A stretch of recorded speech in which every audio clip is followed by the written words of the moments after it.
চাঁপাইনবাবগঞ্জে মৌসুমের সবচেয়ে ভারী বৃষ্টিতে জলাবদ্ধতা সৃষ্টি হয়েছে জেলা জুড়ে। শুক্রবার টানা ২.৫ ঘণ্টার বৃষ্টিতে ডুবে গেছে গুরুত্বপূর্ণ সড়ক ও মার্কেট সহ বিভিন্ন স্থাপনা।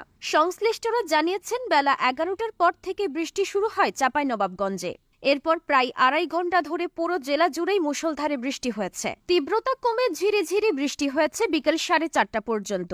এই বৃষ্টিতে চাঁপাইনবাবগঞ্জ শহরের গুরুত্বপূর্ণ সড়ক new market, club super market, Shaheed Satu hall market সহ বিভিন্ন বিপণী বিতান ডুবে গেছে। চাঁপাইনবাবগঞ্জ কৃষি সম্প্রসারণ অধিদপ্তরের উপপরিচালক ইয়াসিন আলী জানিয়েছেন, শুধুমাত্র সদর উপজেলাতেই ৬০ মিলিমিটার বৃষ্টিপাত হয়েছে। অন্যান্য উপজেলার বৃষ্টির পরিমাণ এখনও পাওয়া যায়নি, কারণ সেই সব এলাকায় বৃষ্টি এখনও হচ্ছে। তিনি আরও জানিয়েছেন, আজ যেই পরিমাণ বৃষ্টি হয়েছে, গত কয়েক বছরের মে মাসে এমন বৃষ্টি আর দেখা যায়নি।